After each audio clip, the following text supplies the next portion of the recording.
welcome to the Popcorn Junkies. Actually, just minutes before doing this, I was just choking my lungs up because I consumed an apple too quickly, and it kind of put me in mind of having a face hugger thrust its great long throbbing thing down my throat. Anyway, this is a review of Alien Romulus. It's the 7th installment in the Alien franchise, immortalised by the brilliant original film Alien, released back in 1979, followed up by Aliens, which I thought was brilliant, by James Cameron. And then we had things like Alien Resurrection, Alien Covenant, and then there was that odd kind of sidebar kind of moment with Predator and Alien. But anyway, this is the 7th sensible iteration of the Alien franchise, and this is parked right after the events, or soon enough after the events, of the first film. Now, this is directed by Fede Álvarez, who directed Don't Breathe and Evil Dead.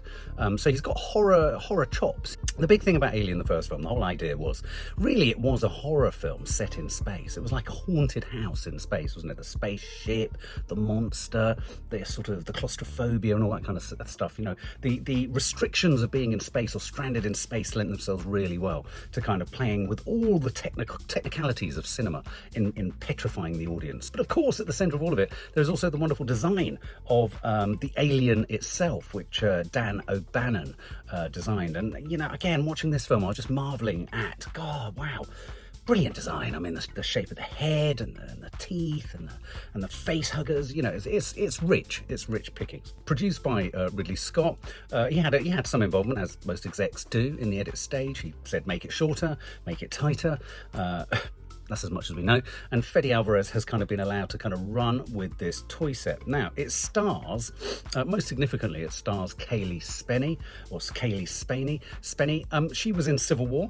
She was good. I just don't think her role was particularly well drawn in it. But she's got great energy and a great sort of vibrancy on screen. And of course, she also starred in Priscilla, the film of Priscilla Presley's life, starring opposite Jacob Elordi. Now, also starring in this film is David Jonsson. Now, David Jonsson's significant. You might not have heard of him, but if you saw a wonderful, low-budget British movie called Rye Lane, that's where you'll know David Jonsson from, young British actor. And this is a sort of principally a two-header. This is Cailee Spaeny and David Jonsson's film, and they are the two sort of lead characters. And then around them we have a sort of, a crew, a young crew that kind of, as in all Alien films, it's the slow, inevitable process of watching them all get picked off one by one. So Cailee Spaeny, she plays Rain, as in falling rain, and David Jonsson plays Andy, who's a synthetic. And that's not a spoiler, though this is a spoiler review. Even at this early stage of a spoiler review, that's not a spoiler because they tell us he's a synthetic right at the beginning. And, you know, in some of the other Alien films, we've been left to guess, hasn't it? It's been one of the sort of beating drum of a narrative running through some of the films of which one of these is the fucking, synthetic? Which one of these is the, do you remember Ian Holm in the original played Ash, didn't he? Well, more on him in a minute because he makes a strange and curiously creepy reappearance in this film too. This establishes a much younger generation of young mercenaries, if you like. And the weird thing about the beginning of this film, and I'm not entirely sure when I was watching it, I wasn't entirely sure how I felt about this. We got to sort of see characters in the Alien universe on Earth, or an Earth, or within the world, from which the kind of company that kind of sent the original mission off, where it comes from, the mining planet or the mining outpost. And I was really getting sort of Blade Runner vibes. I thought, oh, okay, yeah, this is interesting. We're sort of giving a little bit more, rather than it all just being stranded in space.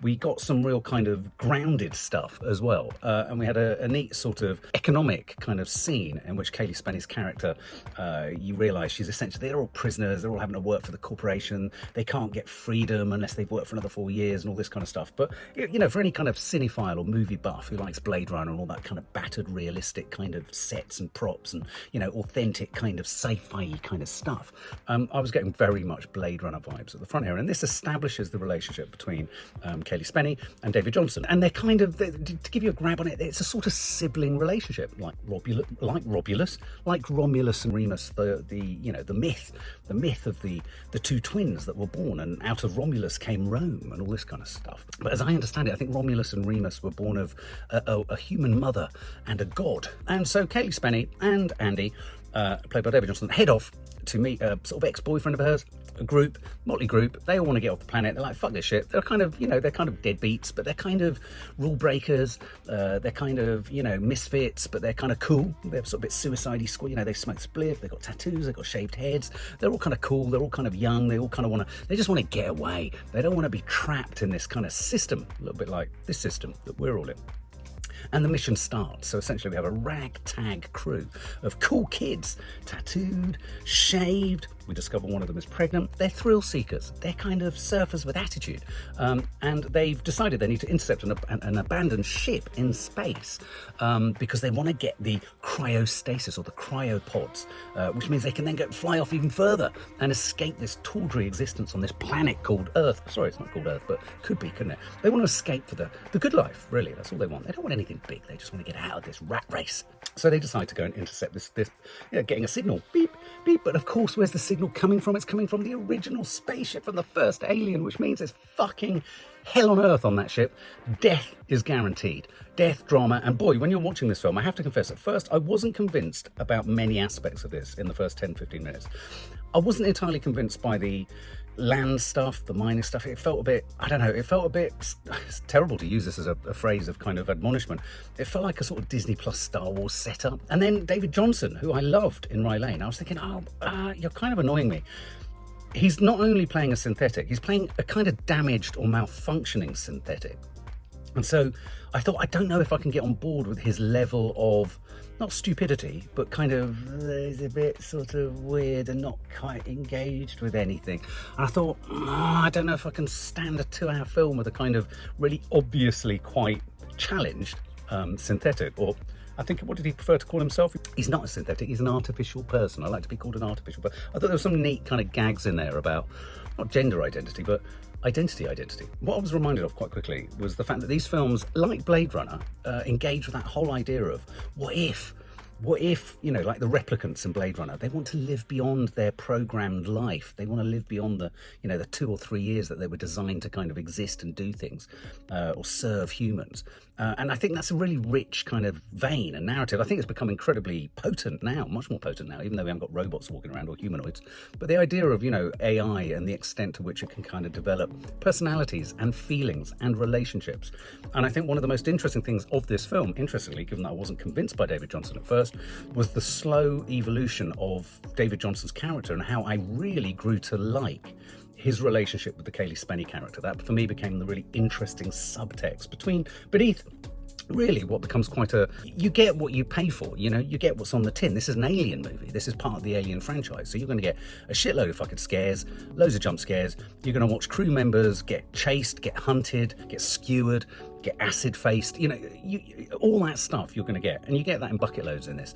But also, it's always interesting, what is that extra added layer that gives the film a little bit more kind of, that's a bit more interesting. And for me, it was the whole David Jonsson and his connection with Cailee Spaeny's character. Some other critics have suggested there was a sort of romantic aspect there. I didn't feel that at all. I felt very much from the get-go this was sibling. This was about sibling, and I think sibling makes much more sense because it speaks to the Romulus and Remus kind of myth. So what do? They all head off. One of the crew members was, again, it's that weird thing about British accents. One of the crew members was a bit too Peckham. He was a bit too South East London. And sometimes in a movie or a sci-fi, that's not to say in the great big future, people from Peckham might be, science fiction style mercenaries, but I don't know. I struggle with it. I did struggle with it. I don't know. But anyway, no, they set off, and as they're flying through space, it's all very exciting, crazy bunch. They're all kind of cool. They're all cool kids, and of course they intercept the mother ship. Do you remember the mother spelled So they get on board the ship. Andy, the synthetic's gone on board too. He's there with these two guys. One of them's an ex-boyfriend of Cailee Spaeny, so he's a bit protective of her too. Synthetic's a little bit protective too. So you can't try to work out, I wonder if even though this is an older model of android, maybe he's malfunctioning. Maybe the idea behind Andy the synthetic is that his malfunctioning nature at the beginning of this film is because he actually feels things. And of course what happens is they discover that the ship is incubating just fucking millions of facehuggers. There's facehuggers everywhere, and the facehugger is a great it's a great thing, isn't it? But this film really reminded me of the fact that actually what a facehugger is doing is fucking horrendous. I'm going to use some pretty strong language here just to get across the blunt nature of what these facehuggers are doing. They're essentially raping their victims. Their protuberance goes deep into the throat and essentially lays an egg or fertilizes or conceives a baby alien within the body cavity of the host. And so when they land, this suctioning thing that's going on, that's all about keeping the host alive. But it's ferocious, and there's a lot of kind of sexual, it's a 15 certificate this, but it kind of engages with a lot of kind of sexual iconography. And the whole Alien franchise, I think, has been very, when you look at the kind of, the Sigourney Weaver character and, and the mothership and the eggs and the equivalence that was drawn between Sigourney Weaver and her cat and, the alien and it looking after its babies. There's a lot of stuff about maternal protection. A lot of the horror in the Alien films is about the horror surrounding motherhood and the maternal instinct and all this kind of stuff. And I have to say, on that note alone, Cailee Spaeny is a really brilliant kind of addition to the franchise. She wasn't doing a Sigourney Weaver, but she did something different that was strongly female within the franchise. And so we have a whole fucking host of facehuggers unleashed. They're swarm-like. You've seen it in the trailer. They skittle, they scattle. It's hard to maintain the horror and the scare factor with these monsters when you have seen so many films. I mean, I say this often, it's a hard achievement to keep the horror going when you know what the horror is. In any franchise, that's the challenge with sequels. I think that's why Jurassic Park has kind of got to a sort of bit of a grinding halt. There's only so much you can do with dinosaurs. I think there is only so much you can do here with facehuggers and xenomorphs, which is the name of the actual alien itself.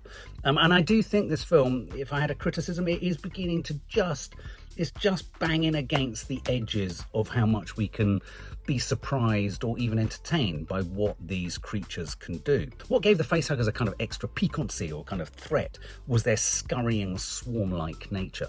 But that wasn't because they were living in a swarm, it was just that because the ship was incubating them. And there was a great moment. I was reminded as well, many of the scenes in Alien films are all stress related. They all pivot around a ticking clock and a really sort of passive aggressive AI style voice going, termination will happen in T-5 seconds. It's like, come on, even just inject a little bit of aggro and excitement or stress or fear into that passive aggressive AI voice of the mothership. Impact will be shortly in the... Come on. Impact means you won't even be able to tell us there's going to be an impact, AI mothership.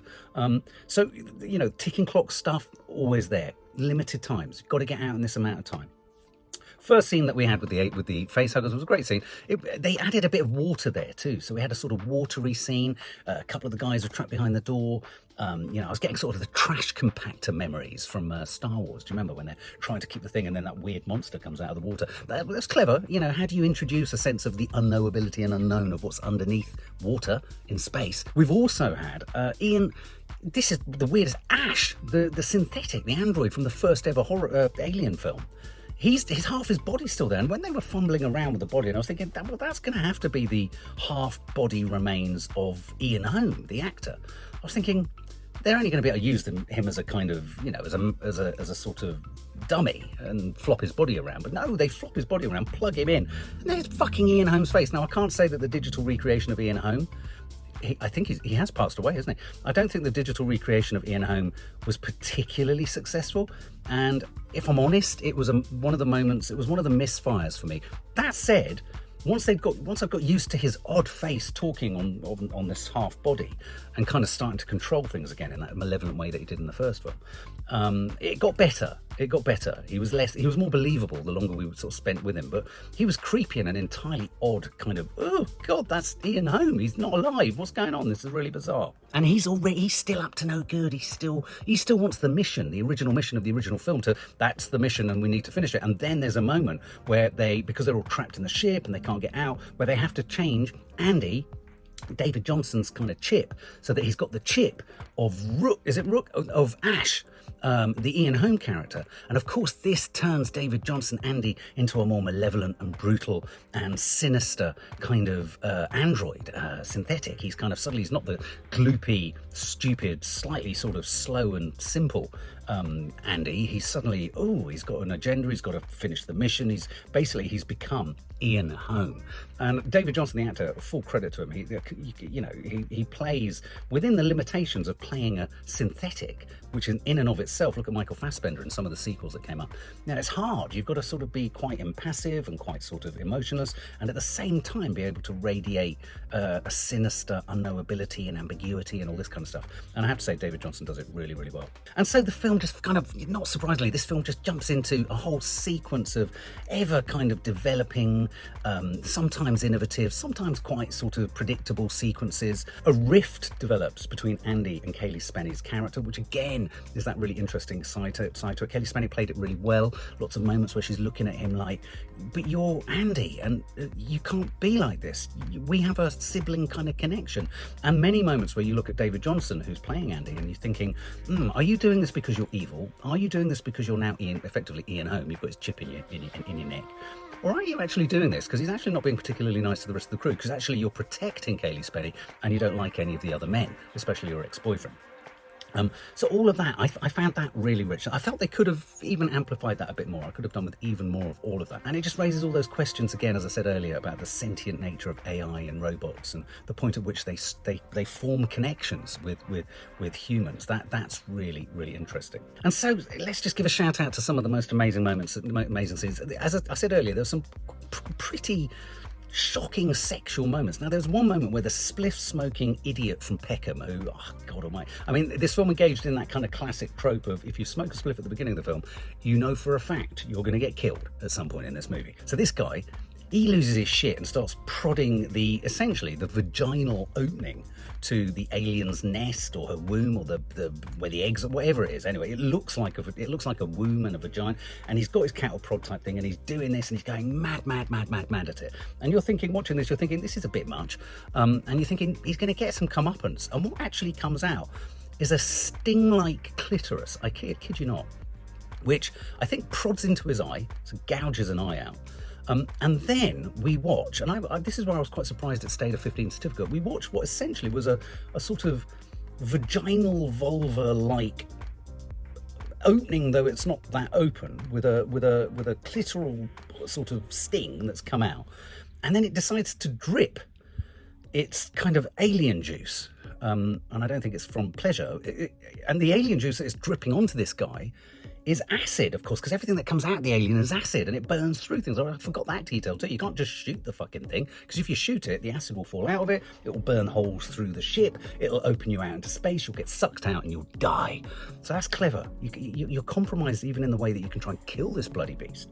And so this guy, this Peckham dude, I feel kind of bad now, because he got the most gruesome comeuppance, but he essentially died in a dripping shower of alien vaginal discharge. There's no polite way of putting it. That's how he goes. Astonishing, really astonishing. The woman who's pregnant, she's kind of been taken off to you remember the way in other films the alien monster, the xenomorph, would sort of take some of the kind of victims that it had got, and it would sort of almost like a spider would kind of bind them into the kind of the sort of really organic, sticky kind of lair in which it lives. It kind of reminded me of The Hobbit almost, the spiders in the forest. Anyway, so she's taken off, but she's pregnant, but it hasn't quite finished her off yet, it hasn't quite killed her. So she's a key character before the end of the film, because the final act of this film, just when you think, okay, I've got a handle on this, okay, I'm liking the David Jonsson synthetic Cailee Spaeny thing, that's really neat, okay, I'm watching the crew get smaller and smaller and smaller, it's happening, we're getting what we get from an alien film.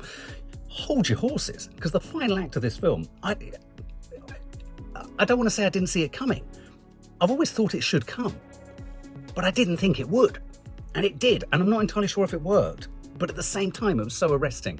You've got to give this film credit for trying.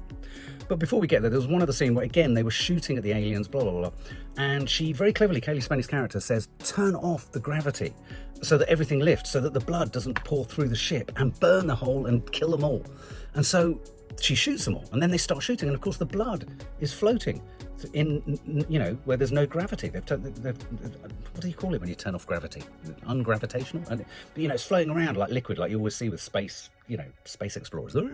But of course then they have to they have to then glide through the pools of blood and avoid them because, of course, they're floating in space. Did still beg the question, did those globules of acidy blood land somewhere at some point anyway?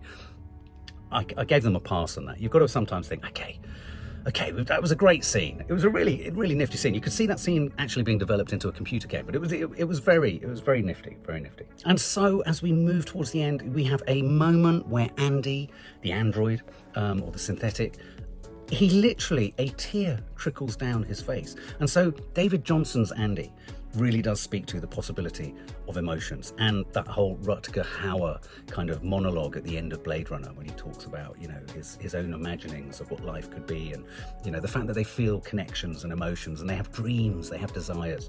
And I think, again, in this, I could have done with that being, you know, there was so much action in this. I just felt they could have really amplified the, not existential, but the emotional stuff. I thought that there's just really rich emotional connecting stuff going on between David Jonsson and Cailee Spaeny. But that moment where a tear trickled from his eye, I thought, oh my God, he's so sweet. And I tell you what, Andy the android, when he's Andy the android, and not Ian Holm, the evil, nasty half-man who just spews milk from his face, oh, I know which Andy I prefer. And then we get to the final act of the film, in which the pregnant woman, earlier, what we've discovered at some point without giving it all away, there's a vial which has been developed, which has the blood of human and the blood of monster xenomorph. And basically, she kind of jabs this thing in her neck to survive, because it's the only thing to help her survive. But we've watched this footage of this mouse where all the scientists have been experimenting, where the mouse becomes enormous and then collapses and dies and then becomes enormous. So anyway, they've created, if you like, a sort of fluid that takes the DNA of a human and the DNA of a xenomorph, and at this point it was getting a bit, you know, fucking hell, this is Jurassic Park here, Jurassic World. But I tell you what Alien have done, which is quite successful. I've always said that Jurassic Park needs to get to the point where dino DNA is interacting or fed into humanoids. That's when it will get really interesting. That's when you can rejuvenate Jurassic Park and Jurassic World for me. Alien's got there. Alien did it, because what happens is the pregnant lady gives birth to humanoid xenomorph, and my God, I wasn't expecting him to have sort of such a... He was a little bit like the creatures in Prometheus, you know, the sort of strange kind of sort of round obelisk kind of mannequin kind of marble-like head. But of course they had the kind of... It also had the feet and the legs. It was a bit Slender Man of the xenomorph. So this creature, which grows in an accelerated fashion, because of course the xenomorph, the alien monster itself, doesn't it? It comes out of the chest and then within minutes there's a fucking huge monster. Well, this baby, which Cailee Spaeny can't shoot because it's a baby, it looks like a baby, but then it's not a baby, it's a baby and a xenomorph.